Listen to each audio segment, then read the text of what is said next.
Hello everyone, extra knowledge में आपका स्वागत है। तो आज हम आपके लिए जो प्रैक्टिस सेट लाए हैं वो जीआईसी के पाठ्यक्रम के अनुसार समाजशास्त्र का प्रैक्टिस सेट लाए हैं, जिसमें आप जीआईसी का जो पाठ्यक्रम है उसमें देखिएगा यूनिट जो 9 है जिसमें दिया हुआ है सामाजिक अनुसंधान की पद्धतियाँ। तो उसमें जो भी टॉपिक है उसके अकॉर्डिंग ही हम आपको प्रैक्टिस सेट प्रोवाइड करेंगे और ये पार्ट 1 है। इस तरह से करके हम पार्ट 5 तक के आपको प्रैक्टिस सेट प्रोवाइड करेंगे इसी से संबंधित, जिसमें आपको अगर कुछ भी नहीं पढ़ते हैं तो भी आप प्रैक्टिस सेट के ही माध्यम से काफ़ी चीज़ों को सीख सकेंगे। ठीक है, तो आप लोग चैनल को सब्सक्राइब कर लीजिए जिससे कि हम जब भी वीडियो अपलोड करें तो आपको सबसे पहले नोटिफिकेशन मिल सके। तो अब बढ़ते हैं आगे और देखते हैं क्वेश्चन नंबर 1। गैर साक्षरों से आंकड़े एकत्रित करने के लिए कौन सी पद्धति ज़्यादा उपयुक्त है? ऑप्शन ए प्रश्नावली, ऑप्शन बी प्रेक्षण या अवलोकन, ऑप्शन सी ए और बी दोनों, या ऑप्शन डी इनमें से कोई नहीं। तो यहाँ पे बात किया जा रहा है गैर साक्षर लोग जो होंगे उनसे अगर हमें आंकड़े एकत्रित करना है तो कौन सी पद्धति ज़्यादा उपयुक्त होगी। तो यहाँ पे आंसर रहेगा ऑप्शन बी प्रेक्षण या अवलोकन पद्धति। ठीक है, तो अब कैसे होगी इस चीज़ को समझ लीजिए। देखिए, अवलोकन या ऑब्जर्वेशन जिसे बोलते हैं इंग्लिश में, अवलोकन का मतलब होता है कि व्यक्ति साक्षर हो या ना हो उससे फ़र्क नहीं पड़ता, हम वहाँ पे जाके उन लोगों का अवलोकन करके और उनसे संबंधित जो भी आंकड़े होंगे वो हम एकत्र कर लेंगे। जबकि अगर हम प्रश्नावली की बात करें तो प्रश्नावली में क्या होता है, व्यक्ति का साक्षर होना अति आवश्यक होता है। क्यों? क्योंकि प्रश्नावली जो होता है ये व्यक्ति के पास भेजी जाती है डाक के द्वारा और उनसे यह अनुरोध किया जाता है कि वो प्रश्नों के जो उत्तर है स्वयं उस पर लिख करके और उसे फिर से हमारे पास भेजें। तो इसमें व्यक्ति का साक्षर होना आवश्यक होता है। क्यों? क्योंकि जब वो पढ़े लिखे होंगे तभी वो प्रश्नों को पढ़ पाएंगे और तभी उसे लिख करके हमारे पास भेज पाएंगे। तो प्रश्नावली में व्यक्ति का साक्षर होना आवश्यक होता है, जबकि अवलोकन जो पद्धति है इसमें व्यक्ति का साक्षर होना या नहीं होना कोई महत्व नहीं रखता है। ठीक है, तो ये चीज़ें। और एक चीज़ समझ लीजिए, अनुसूची। अनुसूची ये क्या होता है? तो देखिए थोड़ा सा अंतर होगा प्रश्नावली और अनुसूची में। प्रश्नावली में क्या होता है, हम जो होते हैं क्वेश्चंस को सूचनादाताओं के पास भेजते हैं और उनसे ये अनुरोध करते हैं कि वो उसे फिल करके हमारे पास भेजें। जबकि अनुसूची में ये होता है कि जो शोधकर्ता होता है वो स्वयं सूचनादाता के पास जाएगा। शोधकर्ता क्या होगा, स्वयं जो होगा वो सूचनादाता के पास जाएगा और उनसे जो भी क्वेश्चंस करेगा और उसके उत्तर वो स्वयं शोधकर्ता ही फिल करेगा। ठीक है, तो ये अंतर रहता है। इसमें शोधकर्ता सूचनादाता के पास जाता है, उनसे क्वेश्चन करता है और उत्तर को फिल करता है, जबकि प्रश्नावली में ऐसा नहीं होता। प्रश्नावली में प्रश्नों की सूची बना के भेज दिया जाता है, उनसे ये अनुरोध किया जाता है वो खुद उसे फिल करके हमारे पास भेजें। ठीक है, तो अवलोकन, अनुसूची, प्रश्नावली ये सब क्या चीज़ें हैं इसको भी समझ लीजिए। तो ये जो है ये आंकड़ों को एकत्र करने की पद्धतियाँ या विधियाँ हैं। ठीक, आई होप आपको समझ में आया होगा। अब आइए बढ़ते हैं, देखते हैं नेक्स्ट क्वेश्चन। व्यक्तित्व अध्ययन पद्धति का उद्देश्य है, ऑप्शन ए संबंधों के बारे में सामान्यीकरण करना, ऑप्शन बी परिदृश्य के वांछित संबंधों की छानबीन करना, ऑप्शन सी परिदृश्य के अधिकतम संभावित संबंधों की छानबीन करना, या ऑप्शन डी परिदृश्य के चयनित संबंधों से उससे संबंधित करना। तो यहाँ पे बात किया जा रहा है व्यक्तित्व अध्ययन पद्धति का उद्देश्य क्या है। तो यहाँ पे आंसर रहेगा ऑप्शन सी परिदृश्य के अधिकतम संभावित संबंधों की छानबीन करना। मतलब देखिए व्यक्तित्व अध्ययन पद्धति क्या होता है इसे आप समझ लीजिए। तो ये जो पद्धति होती है इसमें क्या होता है, इसमें हम समस्त जिस भी चीज़ का हमें अध्ययन करना है उन सबको छोड़ के किसी एक विषय पर, कोई एक विषय पर ध्यान केंद्रित करते हैं और उससे संबंधित जितनी भी बातें होती हैं उन सब के बारे में क्या करते हैं, छानबीन करते हैं और उसे अधिकतम से अधिकतम, जैसे लिखा है ना, अधिकतम संभावित संबंधों की छानबीन करना। मतलब किसी एक विषय से जितने भी संबंध हो सकते हैं उन सब के बारे में छानबीन करके उसका अध्ययन करना व्यक्तित्व अध्ययन पद्धति कहलाता है। तो ठीक है, इसमें किसी एक विषय को लेकर चला जाता है, ना कि समस्त विषयों को लेकर चला जाता है। इस चीज़ को ध्यान रखिएगा। आइए बढ़ते हैं नेक्स्ट क्वेश्चन की तरफ। विवर्त तालिका से कौन से माध्य की परिगणना की जाती है? ऑप्शन ए माध्यिका और बहुलक, ऑप्शन बी बहुलक एवं माध्य, ऑप्शन सी माध्य एवं माध्यिका, या ऑप्शन डी इनमें से कोई नहीं। तो यहाँ पे आंसर रहेगा ऑप्शन बी बहुलक एवं माध्य। ठीक है, तो विवर्त तालिका से किसकी गणना की जाती है? बहुलक की गणना की जा सकती है और माध्य की गणना की जा सकती है। अब आपके दिमाग में आ रहा होगा ये विवर्त तालिका क्या होता है। तो देखिए विवर्त मतलब होता है, विवर्त मीन्स होता है खुली। ठीक है, विवर्त मीन्स क्या होता है, खुली होता है। तो विवर्त तालिका मतलब खुली तालिका। और खुली तालिकाएं क्या होती हैं, जो कि खुली तालिका जो होती हैं एक निश्चित क्रम में नहीं होती। ठीक है, खुली तालिका जो होती हैं ये एक निश्चित क्रम में नहीं होती हैं, और इन जो अगर कोई भी खुली तालिका की जो जिसकी हम बात कर रहे हैं, जब कोई एक क्रम निश्चित नहीं है और हमें उसका बहुलक निकालना है या उसका माध्य निकालना है तो हम निकाल सकते हैं। ठीक है, जबकि बंद तालिका में क्या होगा, एक निश्चित क्रम में होगा, और इसमें क्या होता है, एक निश्चित क्रम में नहीं होता है। तो इतना ध्यान रखिएगा, खुली तालिका में जो होता है, किसी भी चीज़ की जो तालिकाएँ होती है वो एक निश्चित क्रम में नहीं दी होती है, वो खुली तालिका होगी, और बंद तालिका में एक निश्चित क्रम में लिखा होगा। और खुली तालिका से हम बहुलक और माध्य की गणना कर सकते हैं। ठीक है, तो खुली तालिका, बहुलक और माध्य की गणना कर सकते हैं, इसे ध्यान रखिएगा। आइए बढ़ते हैं नेक्स्ट क्वेश्चन की तरफ। जब एक चर गुणात्मक है और दूसरा चर परिमाणात्मक है तो उनके बीच सहविवरण ज्ञात करने के लिए किस माप का उपयोग किया जाता है? ऑप्शन ए यूले का, ऑप्शन बी फाई गुणांक, ऑप्शन सी कोटि सहसंबंध, या ऑप्शन डी काई स्क्वायर। तो यहाँ पे जो आंसर रहेगा ऑप्शन डी काई स्क्वायर। ठीक है, काई स्क्वायर जो है इसमें क्या होता है, एक चर तो गुणात्मक रहेगा और दूसरा चर परिमाणात्मक रहेगा, तो इनके बीच अगर हमें सहसंबंध ज्ञात करना है तो किसका प्रयोग करेंगे, काई स्क्वायर का प्रयोग करेंगे। जबकि ये जो फाई गुणांक है और यूले गुणांक है, इसमें क्या होता है, इसमें दोनों जो चर होते हैं वो गुणात्मक होते हैं। ठीक है, दोनों चर, फाई गुणांक में भी दोनों चर गुणात्मक रहेंगे और यूले में भी दोनों चर गुणात्मक रहेंगे, जबकि काई स्क्वायर में एक चर गुणात्मक रहेगा और एक चर मात्रात्मक रहेगा। तो इसको कई बार पूछा गया, बहुत इंपॉर्टेंट है, याद रखिएगा आप। आइए बढ़ते हैं नेक्स्ट क्वेश्चन की तरफ। और फ्रेंड्स, आप लोगों को हम ज़्यादा टाइम ना देते हुए जल्दी जल्दी से बस समझा रहे हैं और आपको प्रैक्टिस सेट करवा रहे हैं। अगर आपको जैसे हम पहले वीडियोस प्रोवाइड करते थे कि नीचे व्याख्या भी देते थे, वैसा अगर आपको चाहिए तो प्लीज़ आप मेंशन कीजिएगा एक बार कमेंट बॉक्स में। मैं कोशिश करूँगी वैसे भी आपको कराने की। मुझे लगता है कि अब कम समय में आपको ऐसे ही पढ़ाया जाए जिससे कि आप लोग भी ज़्यादा से ज़्यादा क्वेश्चंस को पा सकें और उसे सॉल्व कर सकें।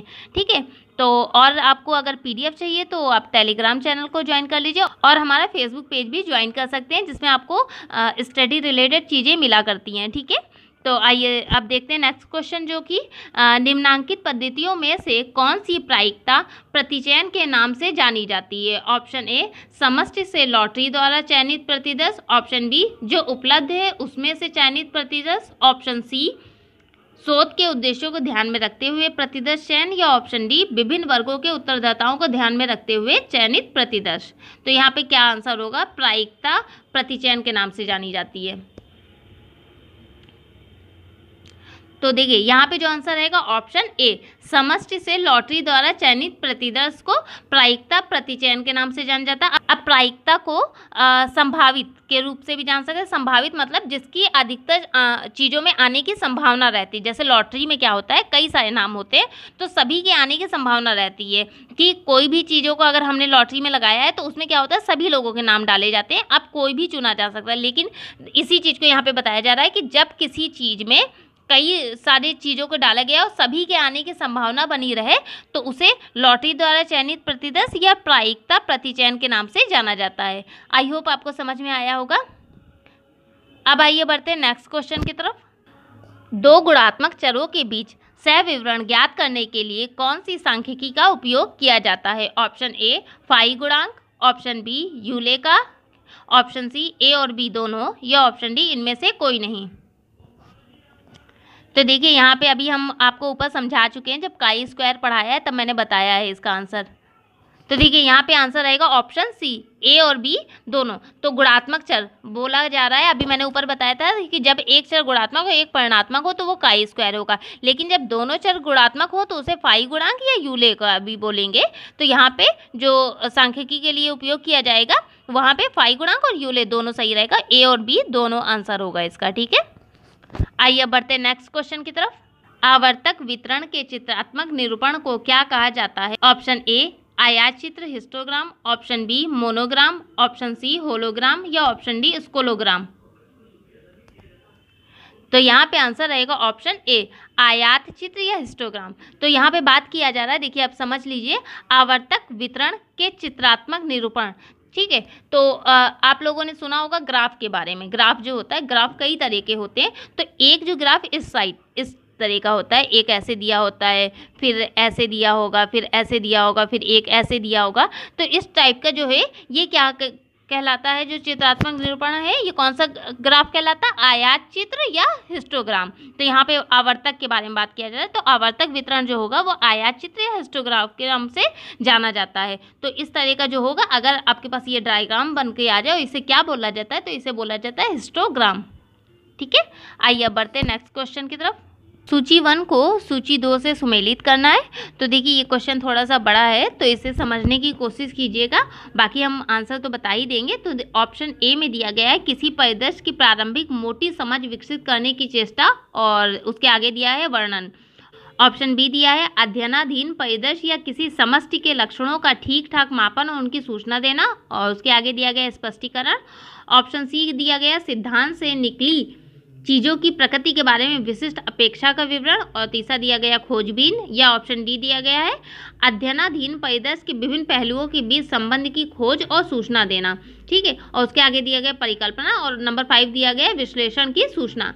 अब ये जो इधर बात की जा रही है, तो पूछा जा रहा है इसको क्या क्या चीज़ बोलेंगे।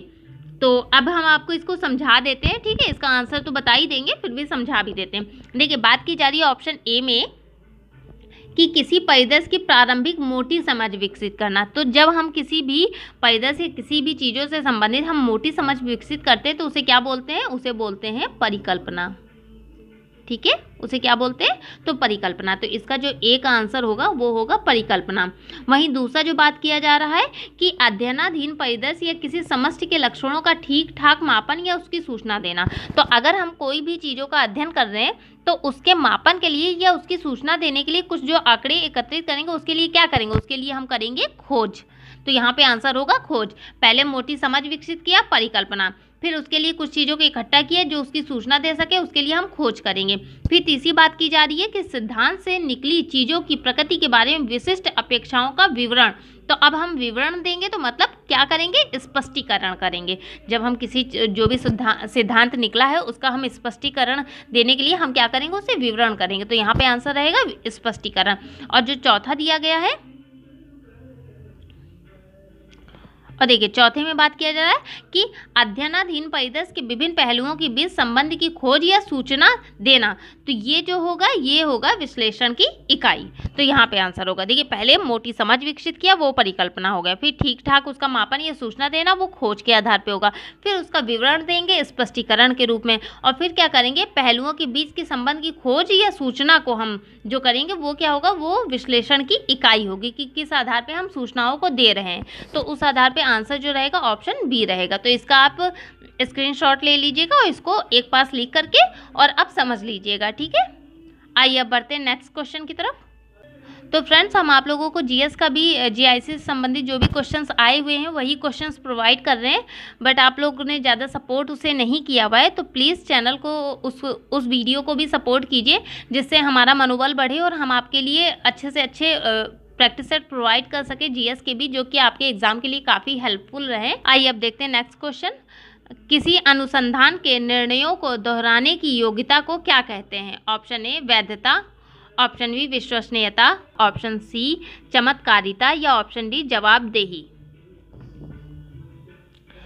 तो यहाँ पे जो आंसर रहेगा ऑप्शन ए वैधता। ठीक है, तो यहाँ पे बात किया जाए जैसे किसी अनुसंधान के निर्णयों को दोहराने की योग्यता क्या कहलाती है, वैधता कहलाती है। अब इस चीज़ को समझ लीजिए, देखिए कोई भी जब हम अनुसंधान करते हैं तो उसकी विश्वसनीयता, मतलब उस पर कितना विश्वास कर सकते हैं, उसकी विश्वसनीयता होने के साथ साथ उसकी वैधता का भी होना उतना ही आवश्यक होता है। क्यों? क्योंकि वैधता का मतलब होगा कि जब हम किसी निष्कर्ष पे पहुँच चुके हैं, ठीक है, जब हम किसी निष्कर्ष पे पहुँच चुके हैं तो उस निष्कर्ष को हम कितनी बार भी दोहराएं, हमारा वही निष्कर्ष पहुँचे या हम उसी निष्कर्ष पे पहुँच जाएं जिसको हमने पहली बार में अनुसंधान में प्राप्त किया है, तो वो हमारी क्या कहलाएगी, वो वैधता कहलाएगी। तो अनुसंधान में विश्वसनीयता और वैधता दोनों का होना अति आवश्यक होता है। ठीक है, आई होप आपको समझ में आया होगा। अब आइए बढ़ते हैं नेक्स्ट क्वेश्चन की तरफ।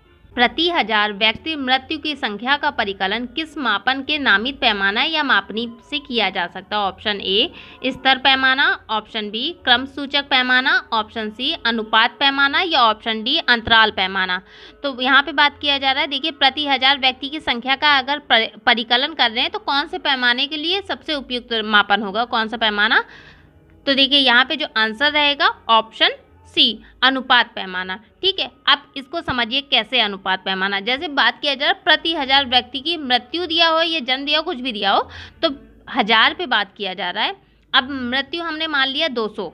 ठीक है, देखिए इसको ऐसे भी लिख सकते हैं, 200 मान लिया, 200 को ऊपर लिखेंगे, 1000 को नीचे लिखेंगे, मैंने थोड़ा गलत लिख दिया है। ठीक है, तो अब जब इसको कट करेंगे तो देखिए इतना आएगा और ये 5 आएगा, तो क्या अनुपात निकलेगा? 1:5 के रेशियो में है कि जो प्रति 1000 व्यक्ति पे कितने अनुपात में हो रही है मृत्यु की, तो 1:5 का रेशियो। तो यहाँ पे कौन सा पैमाना प्रयुक्त होगा? अनुपात पैमाना। तो इस बात की किया गया। और देखिए यहाँ पे 1000 नीचे रहेगा, 200 ऊपर रहेगा, इस चीज़ को ध्यान रखिएगा। अब आइए बढ़ते हैं नेक्स्ट क्वेश्चन की तरफ। स्ट्रीट कॉर्नर सोसाइटी नामक पुस्तक किसने लिखी है? Option a L.A. Coser, option b Max Weber, option C William F White या option d B Malinowski. I hope ये आंसर सभी को इसका पता होगा। तो यहाँ पे आंसर रहेगा ऑप्शन सी विलियम एफ वाइट, जिन्होंने स्ट्रीट कॉर्नर सोसाइटी पुस्तक दी है। ठीक है, अब ये जो पुस्तक है ये सहभागी अवलोकन से संबंधित है। पहली बात तो इस चीज़ को ध्यान रखिएगा। दूसरा, ये कब प्रकाशित हुई? ये 1943 में प्रकाशित हुई और ये वाइट की प्रथम पुस्तक थी। ठीक है, ये वाइट की प्रथम पुस्तक थी। तो घुमा के अगर क्वेश्चन पूछा जाएगा तो यही पूछा जा सकता है कि विलियम एफ वाइट की प्रथम पुस्तक का नाम क्या है? तो स्ट्रीट कॉर्नर सोसाइटी पे है। और इसमें इन्होंने किस चीज़ का अध्ययन किया था? विभिन्न क्षेत्रीय गैंग के निर्माण। ठीक है, विभिन्न क्षेत्रीय गैंग के निर्माण एवं उनके संगठन। ठीक है, उनके संगठन के बारे में वर्णन किया है कि विभिन्न क्षेत्रीय जो गैंग है उनका निर्माण और उनका संगठन कैसा होता है, इन सब के बारे में वर्णन किसमें किया है इन्होंने? कौन सी पुस्तक में? स्ट्रीट कॉर्नर सोसाइटी में किया हुआ है, जो कि किसकी पुस्तक है? विलियम एफ वाइट की है। आइए अब बढ़ते हैं नेक्स्ट क्वेश्चन की तरफ। आंकड़ों के किसी प्रदत्त समुच्चय में सर्वाधिक बारंबार आने वाला अंक क्या है? ऑप्शन ए बहुलक, ऑप्शन बी माध्यिका, ऑप्शन सी माध्य या ऑप्शन डी औसत। आज आपके लिए बहुत इजी क्वेश्चंस लाए हैं जिससे आप लोगों को पता चल जाए हमें कितना आता है या कितना नहीं आता है। ठीक है, धीरे धीरे हम क्वेश्चंस का लेवल भी बढ़ाएंगे जिससे कि आपको जो क्वेश्चंस टफ भी लगते हैं वो इजी तरीके से आ जाए। तो पहले तो आपको बेस तैयार करना होगा ना, तो इसीलिए आज हम इजी क्वेश्चंस लाए हैं। तो देखिए यहाँ पे जो आंसर रहेगा ऑप्शन ए बहुलक। तो यहाँ पे बात किया जा रहा है आंकड़ों के प्रदत्त समुच्चय में सर्वाधिक बारंबार आने वाला जो अंक होता है वो क्या कहलाता है? बहुलक कहलाता है। तो बहुलक क्या होता है? बहुलक जो होता है ये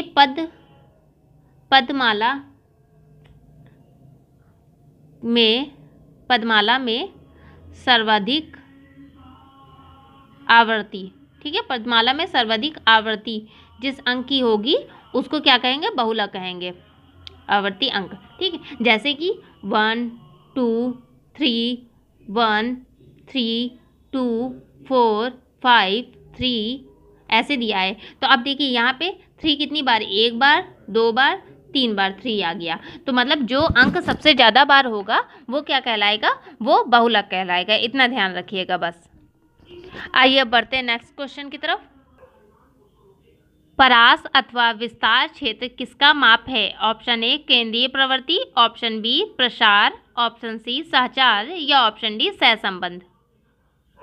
तो यहाँ पे बात किया जा रहा है परास अथवा विस्तार क्षेत्र किसके माप के लिए है? तो जिन भी स्टूडेंट ने बी अगर चूज किया है तो ऑप्शन बी सही है, प्रसार के लिए। ठीक, तो परास अथवा विस्तार जो है वो किसके माप के लिए होता है? प्रसार के लिए होता है। अब इस चीज़ को समझिए। देखिए परास जो होता है इसे क्या बोलते हैं? इसे परिसर भी बोल सकते हैं। परास को क्या बोलते हैं? परिसर। और इंग्लिश में क्या बोलेंगे इसे? रेंज। ठीक, रेंज। तो इसमें क्या किया जाता है? इसमें जो पदमाला होती है, जो भी आपके अंकों की पदमाला दी गई है उसमें उच्चतम और निम्नतम का अंतर जो भी आएगा वो क्या होगा? वो परास या परिसर होगा। जैसे कि आपको दिया गया 17 10 13 25। ठीक, ये दिया गया है। तो अब इसमें और दे दिया जैसे 5, तो अब इसमें सबसे बड़ा क्या है, सबसे बड़ा है 25 और सबसे छोटा क्या है, सबसे छोटा है 5। अगर इन दोनों को घटाएंगे तो कितना आएगा आंसर 20। तो जो 20 निकल के आया है ये क्या है, ये परिसर, रेंज या परास है, जिसे प्रसार भी बोलेंगे। तो ये इसका आंसर होगा। तो इस तरह से करके आपको क्वेश्चन दे करके बोला भी जा सकता है कि परास या परिसर या रेंज निकालिए, कैसे निकाला जाएगा।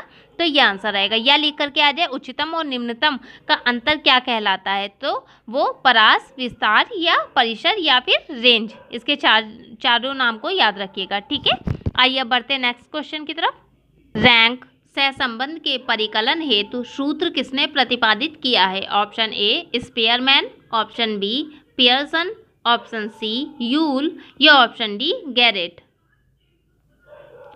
तो बताइए किसने रैंक सहसंबंध का सूत्र विकसित किया है, ये पूछा गया है। तो यहाँ पर जिस भी स्टूडेंट ने ऑप्शन ए चूज किया वो सही है, स्पेयरमैन ने रैंक सहसंबंध का सूत्र विकसित किया है। बस इतना सा ध्यान रखिएगा इसमें।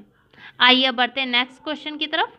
प्रयोगात्मक परीक्षण हेतु आधार प्रदान करने के लिए क्रियाकलापों की प्रदत्त स्थिति के बारे में सुनिश्चित शब्दों में प्रस्तुत विचार क्या कहलाता है? ऑप्शन ए आदर्श प्रकार, ऑप्शन बी परिकल्पना, ऑप्शन सी समाजशास्त्रीय परिकल्पना या ऑप्शन डी अनुभविक शोध। तो यहाँ पे बात किया जा रहा है कि जब हम प्रयोगात्मक परीक्षण करते हैं तो उसको आधार प्रदान करने के लिए कौन सा विचार हमें आधार प्रदान कराता है, ये बात की जा रही है। तो यहाँ पे आंसर रहेगा ऑप्शन बी परिकल्पना, जिसको अभी हमने ऊपर समझाया था। एक मोटा स्वरूप, एक किसी भी घटना के बारे में एक परिकल्पना विकसित करना कि अगर घटना ऐसी हुई है कि, और परिकल्पना कैसे विकसित होती है, हमारे अनुभवों के आधार पे, कि हमारा पिछला कोई ऐसा अनुभव रहा होता है जिसके आधार पे हम परिकल्पना कर सकते हैं कि हाँ ये अगर ऐसा हुआ है तो इस कारणवश हुआ होगा। तो कोई भी घटना से संबंधित अगर हम एक परिकल्पना बना लेते हैं तो वो परिकल्पना जो होती है वो हमें प्रयोग करने के लिए, अगर हम प्रयोगात्मक परीक्षण कर रहे हैं तो उसको एक आधार प्रदान करती है। तो यहाँ पे बस इतना सा ही पूछा गया था कि प्रयोगात्मक परीक्षण को आधार प्रदान करने के लिए कौन सा विचार महत्वपूर्ण है, तो वो परिकल्पना इसका आंसर होगा, ठीक है। आइए बढ़ते हैं नेक्स्ट क्वेश्चन की तरफ। जीवन को सूची 2 के साथ सुमेलित कीजिए और दिए गए कूटों का सही उत्तर चयन कीजिए। ऑप्शन ए मौखिक इतिहास, परिणात्मक आंकड़े, ऑप्शन बी सर्वेक्षण, लोगों का ज्ञान, ऑप्शन सी प्रतिचयन, इकाई का गहन अध्ययन या ऑप्शन डी व्यक्तित्व अध्ययन, समग्र का प्रतिनिधित्व। तो यहाँ पे आपको मिलान करना है।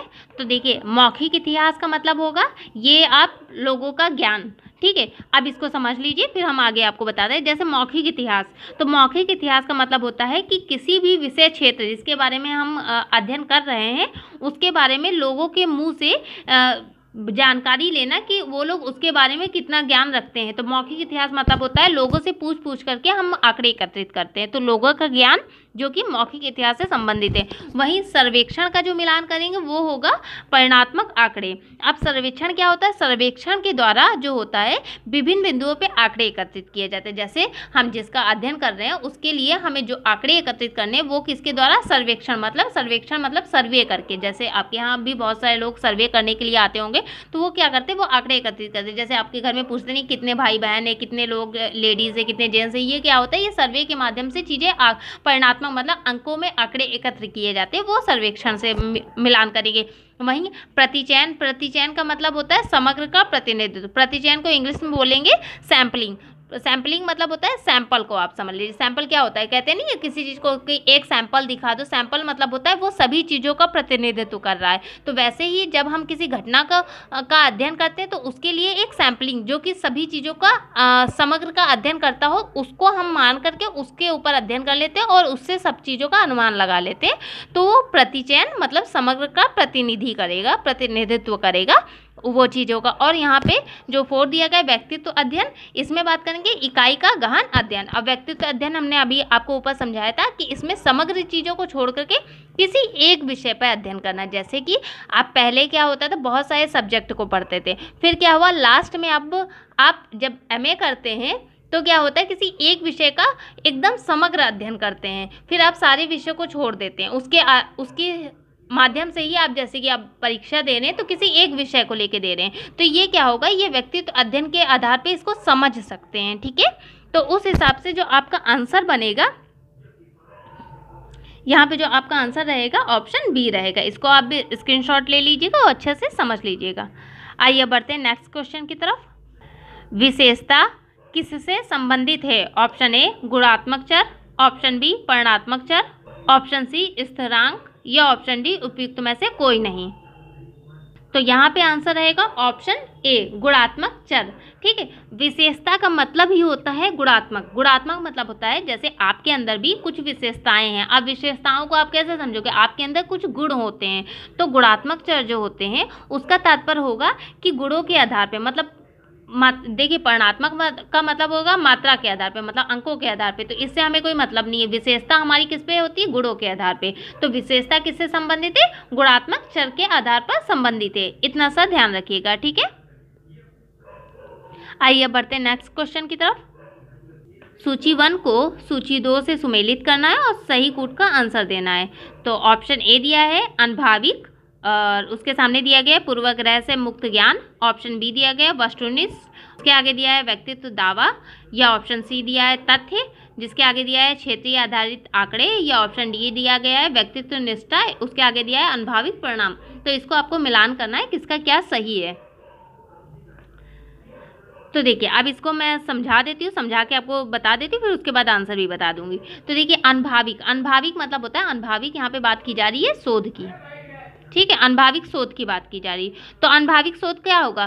क्षेत्र आधारित आंकड़ों के आधार पे हमें अनभाविक शोध मिलेगा। मतलब अनुभव वाला शोध हमें कब मिलेगा? जब क्षेत्रों से जाके हम आंकड़ों को एकत्रित करेंगे, ये होगा।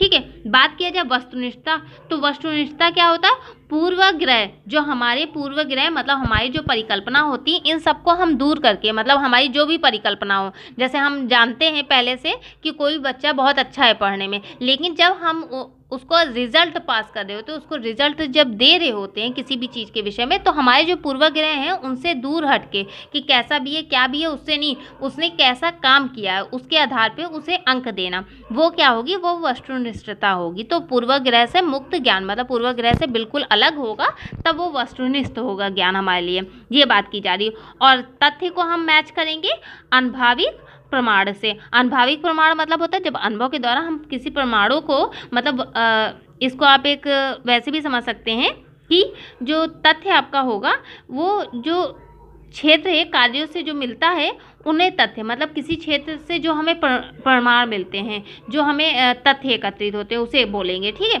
वहीं व्यक्तिनिष्ठता में क्या होगा? व्यक्तिगत सोच को शामिल किया जाएगा। व्यक्तिनिष्ठता मतलब होता है, इसमें क्या होता है? इसमें आप अपनी व्यक्तिगत क्या सोच रखते हैं उन सब चीज़ों को बता सकते हैं। वस्तुनिष्ठ में आप इन सब चीज़ों से अलग हटके जो बस आपसे पूछा जा रहा है जितना है उतना आप कर सकते हैं। व्यक्तिनिष्ठ में क्या है? आप अपनी सोचों को बता सकते हैं, क्या आपकी सोच है, कैसा है। तो ये व्यक्तित्व दावा, इस आधार पर जो आपका आंसर रहेगा, आई होप आपको समझ में भी आ रहा होगा, आपका जो आंसर रहेगा ऑप्शन बी रहेगा। ठीक है, और अगर आपको वैसे चाहिए व्याख्या के साथ, जैसे हम जो बता रहे हैं वो आपको लिख करके मैं समझाऊं, तो प्लीज़ आप कमेंट करिएगा, मैं कोशिश करूंगी फिर वैसे ही आपको देने का प्रैक्टिस सेट। आइए अब नेक्स्ट क्वेश्चन की तरफ आगे बढ़ते हैं। इसमें भी बात किया जा रहा है सूची 1 को सूची 2 से सुमेलित करना है। और इसमें देखिए एक तरफ शोध अभिकल्प के प्रकार दिए गए और दूसरी तरफ शोध प्रश्न का क्या स्वरूप होना चाहिए, मतलब शोध जब किया जाता है तो वो किस आधार पे होना चाहिए, ये चीज़ दिया गया है। तो देखिए पहला दिया है ऑप्शन ए अन्वेषणात्मक, ऐसा क्यों है। ऑप्शन बी प्रयोगात्मक, यह क्या है। ऑप्शन सी विवरणात्मक, कैसे उपचार किया जाए। या ऑप्शन डी निंदात्मक, यह कैसे है। तो अब इसको मिलान करना है कि कौन क्या चीज़ें कर रहा है। तो यहाँ पे देखिए आंसर क्या होगा? अन्वेषणात्मक, इसको क्या बोलते हैं? इसको बोलते हैं खोज। अन्वेषणात्मक को क्या बोलेंगे? खोज भी बोल सकते हैं। तो खोज भी बोल सकते हैं, तो उस आधार पे इसमें क्या चीज़ किया जाएगा? तो खोज के आधार पे क्या किया जाएगा? या क्या है। तो जब हम किसी चीज़ के बारे में नहीं जानते हैं तो प्रश्न क्या उठाते हैं? या क्या है। तो उसके संबंध में हम कौन सा शोध करेंगे? अन्वेषणात्मक या खोज अभिकल्प वाला शोध करेंगे। वहीं अगर बात किया जाए प्रयोगात्मक, प्रयोगात्मक में क्या बात करते हैं कि हम इसमें कार्य कारण संबंधों के बीच में संबंध करते हैं कि इसमें क्या संबंध है दोनों के बीच में, कि कार्य और कारण के बीच में क्या संबंध है, इसका हम प्रयोग के आधार पे समझते हैं। तो इसमें क्या हम क्वेश्चन करेंगे? ऐसा क्यों है, मतलब अगर बारिश होती है तो क्यों होती है, उसके बीच में कारण क्या है। अगर ऐसा हुआ तो क्यों हुआ, तो मतलब यहीं पे बात किया जा रहा है ऐसा क्यों है, तो वो किससे संबंधित होगा? प्रयोगात्मक से संबंधित होगा। वहीं विवरणात्मक में क्या बात किया जाएगा, यह कैसे, मतलब विवरण किया जाता है कि ये अगर हुआ है तो कैसे हुआ है, उस चीज़ों का पूरा विवरण देना। और निंदात्मक में, निंदात्मक तो समझ ही रहे हैं कि इसमें कैसे उपचार किया जाए, वो निंदात्मक वाला शोध प्रारूप होगा कि इसका निराकरण किस आधार पे किया जाए। तो ये इसका आंसर होगा। आधार पे जो यहाँ पे आपका आंसर रहेगा, आंसर होगा 2 होगा और 1 होगा, 4 होगा और 3 होगा। इस आधार पे ये आंसर है, ठीक है। तो एक बार आप देख लीजिएगा स्क्रीनशॉट लेके। आइए अब बढ़ते हैं नेक्स्ट क्वेश्चन की तरफ।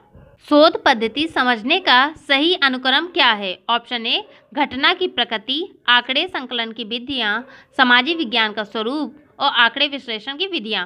ऑप्शन बी दिया गया है घटना की प्रकृति, सामाजिक विज्ञान का स्वरूप, आंकड़ा संकलन की विधियां, आंकड़ा विश्लेषण की विधियां। ऑप्शन सी दिया गया है आंकड़े विश्लेषण की विधियां, आंकड़ा संकलन की विधियां, सामाजिक विज्ञान का स्वरूप और घटना की प्रकृति। या ऑप्शन डी दिया गया है आंकड़ा संकलन की विधियां, घटना की प्रकृति, सामाजिक विज्ञान का स्वरूप, आंकड़ा विश्लेषण की विधियां।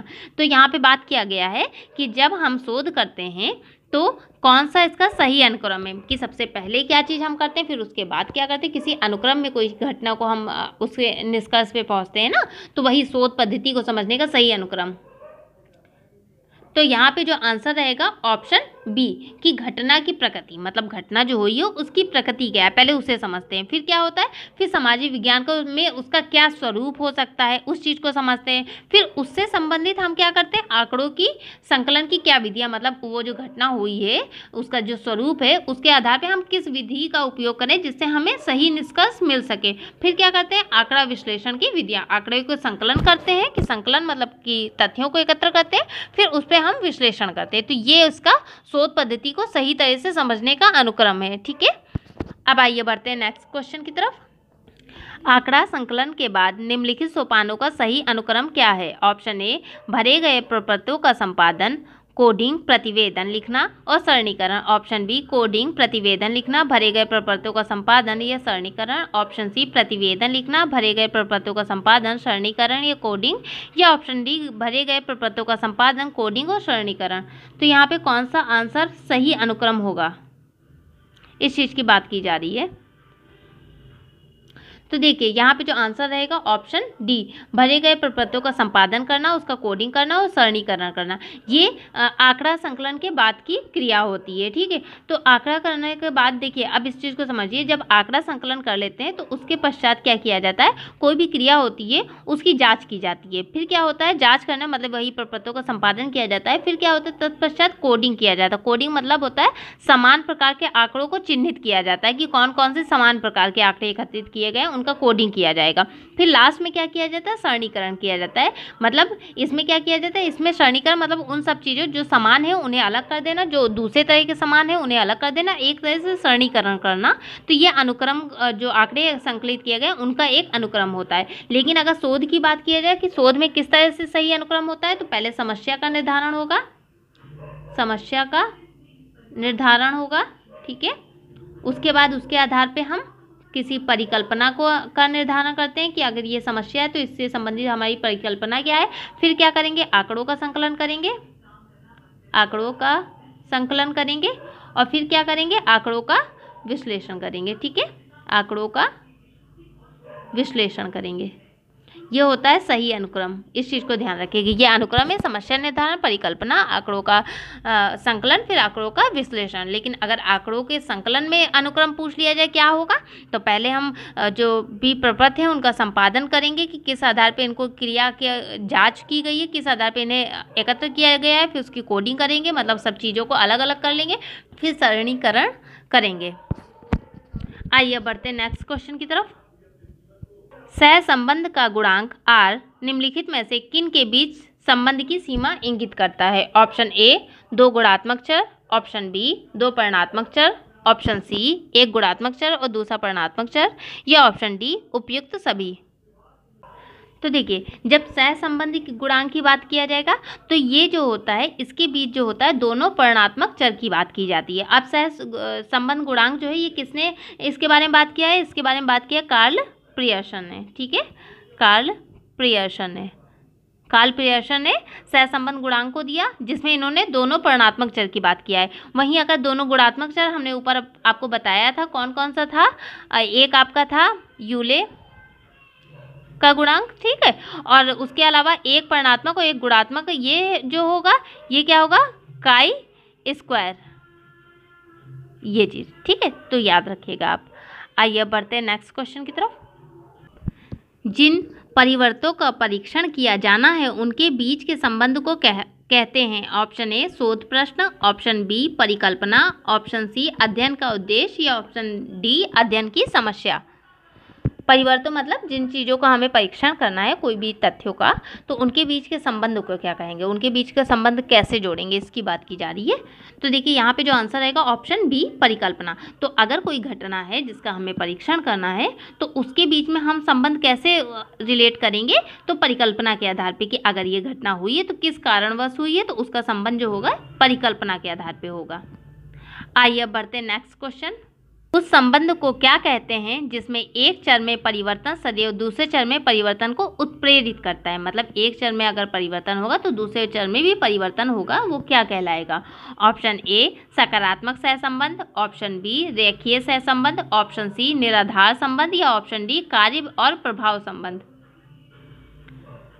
तो देखिए यहाँ पे जो आंसर रहेगा ऑप्शन डी कार्य एवं प्रभाव संबंध। कार्य एवं प्रभाव संबंध मतलब ऐसा कार्य हुआ है तो क्यों हुआ है, उसका कुछ ना कुछ प्रभाव हुआ होगा ना। अगर कोई प्रभाव हुआ है तो क्यों हुआ है, कोई ना कोई कार्य हुआ होगा। तो मतलब एक चर में परिवर्तन सदैव दूसरे चर में परिवर्तन को उत्प्रेरित करता है, तो किसी न किसी प्रभाव को डालता है, ये बात की जा रही थी। तो यहाँ पे कारण और प्रभाव संबंध होगा और ये कौन से शोध में आएगा, प्रयोगात्मक अभिकल्प या प्रयोगात्मक शोध के अंतर्गत इसको लिया जाएगा।